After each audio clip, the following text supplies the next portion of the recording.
Olá, pessoal, tudo bem? Que hoje seja o primeiro dos melhores dias da sua vida. Estamos chegando com 5 temas nesse dia 9 de março de 2022.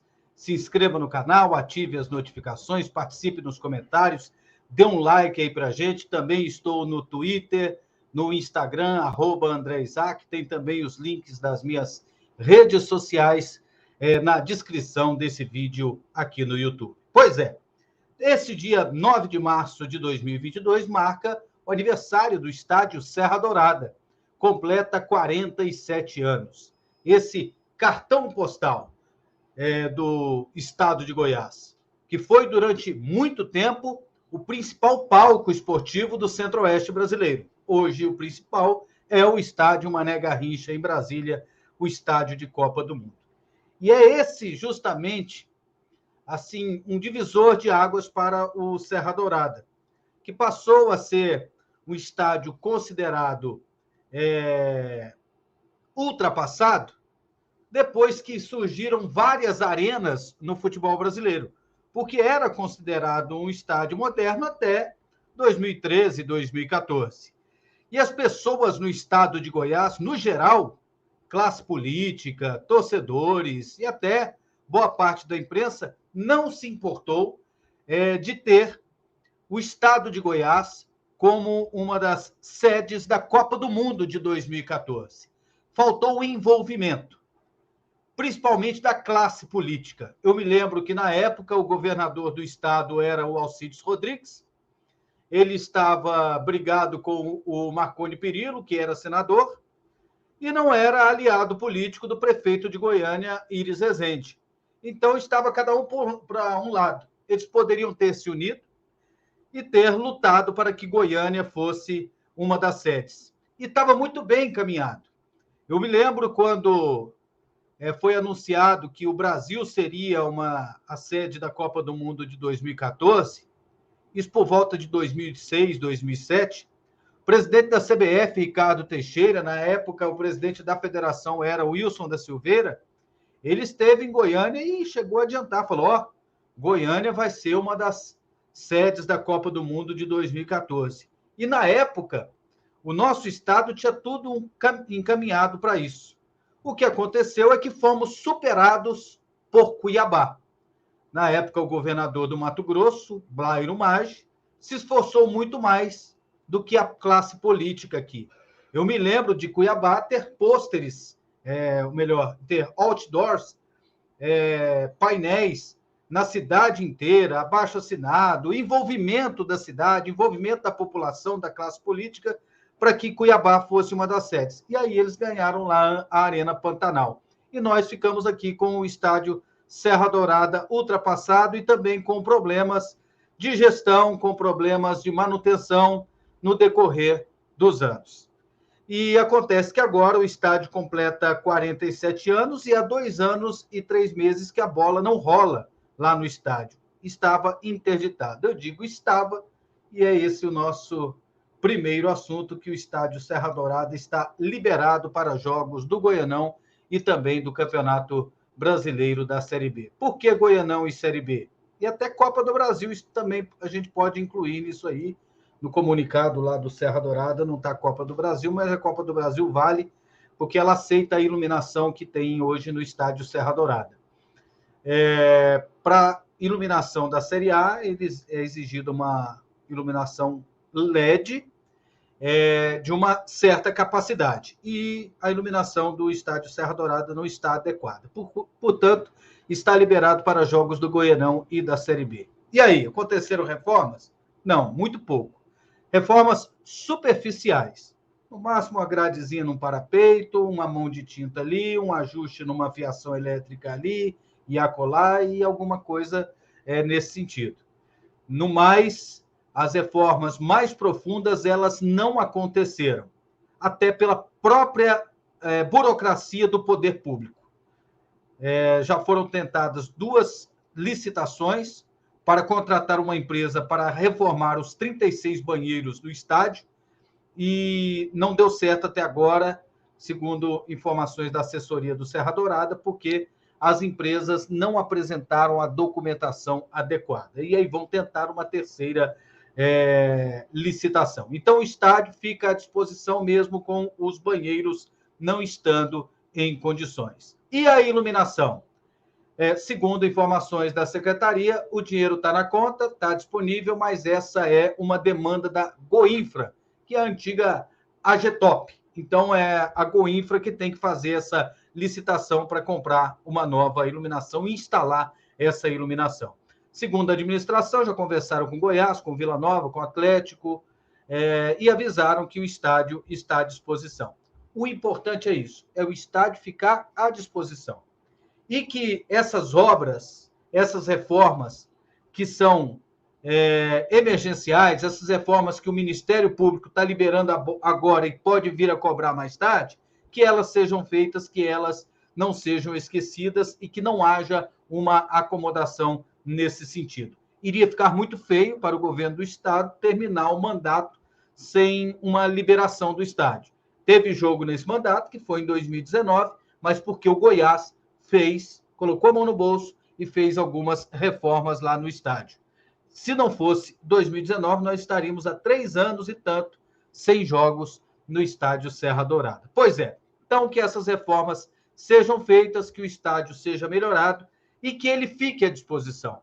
Hoje tem-se a discussão, mas o Goiás vai querer jogar lá, o Atlético vai, o Vila vai, não importa, gente. O que importa é o estádio estar à disposição. Por exemplo, teve Atlético e Flamengo no ano passado, e o presidente do Dragão, Adson Batista, disse que se o estádio Serra Dourada estivesse à disposição, ele gostaria de jogar. O presidente do Goiás diz que não pretende utilizar o estádio Serra Dourada esse ano, ele estando à disposição. O Vila Nova coloca na dúvida. Quem sabe, se o Vila Nova estiver bem, vai enfrentar Grêmio, vai enfrentar Cruzeiro, vai enfrentar Vasco da Gama, e também, às vezes, pode ter um tipo de jogo que a expectativa do clube é de ter mais de 10 mil torcedores. Ou o Vila Nova só tem 10 mil torcedores, ou o Goiás só tem 13 mil torcedores, ou o Atlético só tem 10 mil torcedores, a capacidade dos seus respectivos estádios. Eu imagino que o estádio Serra Dourada ele precisa ficar à disposição, até porque outros eventos também podem ser realizados lá. Então, a gente continua de olho nessa situação do estádio Serra Dourada. Agora vou falar sobre outro assunto. De La Torre pode deixar o Atlético. Essa é a informação que está surgindo, porque no último treino em que a equipe se preparou para enfrentar o Morrinhos, nesta quarta-feira pelo Campeonato Goiano, fase quartas de final, ele ficou treinando à parte, não foi relacionado, não vai para a viagem, não vai participar desse jogo. E aí já surge o zum que o Adson Batista não estaria satisfeito com a atuação do jogador. Gente, De La Torre realizou até agora no Atlético 9 partidas. Será que é o suficiente para ele ter a adaptação? Será que o Atlético não está sendo precipitado? Por que o Atlético contratou o De La Torre? Não foi por causa da trajetória dele em um ano na equipe do CSA? Será que o Atlético, que já trocou, já está no seu terceiro técnico na temporada, com 3 pensamentos diferentes, será que isso favorece o esquema de jogo para o De La Torre? Será que ele teve a melhor condição? O Atlético não está agindo de forma precipitada em várias decisões nessa temporada? Como, por exemplo, demissão do técnico depois de 3 jogos, depois demissão do técnico da comissão permanente, contratação de um terceiro técnico, afasta jogador ali, contrata jogador aqui. As decisões elas não estão sendo feitas no afogadilho? Cabe uma reflexão, porque eu vejo que tem jogador no Atlético que existe uma paciência muito grande com ele. Vou citar um exemplo. O Jefferson, que o Atlético queria pagar 1 milhão para o Goiás e o jogador sem dar conta de jogar na equipe esmeraldina. E agora não está dando conta de jogar na equipe do Atlético e está lá. Treinou à parte também, não foi relacionado nesse jogo, mas no jogo passado teve jogo que foi titular. E aí, vai ter paciência com o Jefferson? Por que não pode ter paciência com o De La Torre um pouco mais? Então, eu acredito que o De La Torre ainda tenha condições de se recuperar dentro da equipe rubro-negra. E o Atlético tem que pensar muito essa questão de tomar decisões precipitadas. O atacante Walter deixou o Santa Cruz e foi para o Amazonas FC. Pois é, né, gente? Olha aí o Walter. Deixa eu ver com quantos anos está o Walter nesse momento. O Walter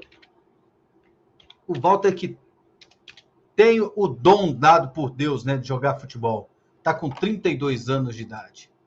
Poderia estar jogando aí em alto nível, né? Mas é um cara que não se cuida. É um cara, gente boa, um cara que, por onde ele passa, as pessoas gostam dele. Ele é um cara bom de grupo, é um cara que tem talento, que tem o dom, mas que não se cuida. Você nota na equipe do Santa Cruz que ele está acima do peso. E um jogador de 32 anos de idade, ficar acima do peso, ele não consegue desempenhar, a perna não obedece o que o cérebro manda, da melhor forma. Aí ele corre o risco de ter mais contusões, ele não rende o esperado, ele não corre o esperado. Então ele estava lá na equipe do Santa Cruz, até que não estava mal. O Santa Cruz, vice-líder do Campeonato Pernambucano, e agora vai para o Amazonas, justamente só por causa de dinheiro. Dá para notar que o Walter é um desistente da profissão já há algum tempo, teve 1000 oportunidades na vida, poderia ter se firmado, por exemplo, a última vez que ele teve no Atlético Paranaense, que chegou a emagrecer, mas infelizmente não. Infelizmente ele tem esse problema e vai ser um jogador que a gente vai no futuro lembrar, puxa vida, se tivesse se cuidado um pouco mais, teria ido muito mais longe. Pois é, pessoal, e vou falar agora da Copa do Brasil. A zebra está solta, tem que tomar cuidado. Não aconteceu nessa fase, que começou nesta terça-feira, dia 8, em que o Santos se classificou na Bacia das Almas contra o Fluminense do Piauí. Teve chuva, teve expulsão, teve de tudo. O Santos, com um jogador a menos, conseguiu empatar no final, foi para a disputa de pênaltis, foi para a cobrança alternada e conseguiu a classificação. E outra classificação apertada foi também de um time favorito, o Cuiabá, um time da Série A, que pegou o Figueirense da Série C. E o Santos da Série A pegou o Fluminense do Piauí da Série D do Campeonato Brasileiro. Então, a zebra está solta. Dá para notar que não foi uma situação localizada. Poucos times até agora tiveram vida fácil. Um deles até a gente pode considerar o Atlético Goianiense contra a União Rondonópolis. O Cruzeiro também se classificou de forma muito fácil contra a equipe do Sergipe, goleando fora de casa. Então, a gente vê que a situação não está fácil e os times têm que abrir o olho. Principalmente porque agora o visitante não tem a vantagem do empate. A decisão vai para os pênaltis. Foi o que aconteceu com o Cuiabá como visitante e aconteceu agora com a equipe do Santos como visitante. Hoje teremos 2 partidas, o jogo do Azures contra o Mirassol que eliminou a equipe do Grêmio, então não dá para duvidar desse Mirassol no restante dessa Copa do Brasil, e o Vasco enfrentando a Juazeirense. Eu acredito que vai ser um jogo fácil para o Vasco, até porque a minha impressão com a Juazeirense foi a pior possível, porque no jogo contra a equipe do Grêmio Anápolis foi muito mal. Não perdeu de sorte do Grêmio Anápolis. E olha que o Grêmio Anápolis é uma equipe ruim, que não ganhou nenhum jogo no campeonato, empatou em 0-0, perdeu um pênalti contra a Juazeirense, por pouco ela não foi eliminada. A tendência é que hoje a Juazeirense seja eliminada de forma fácil para o Vasco. Ou não. Vamos aguardar, né, pessoal? Então tá certo. Final dos nossos 5 temas de hoje. Até amanhã, pessoal.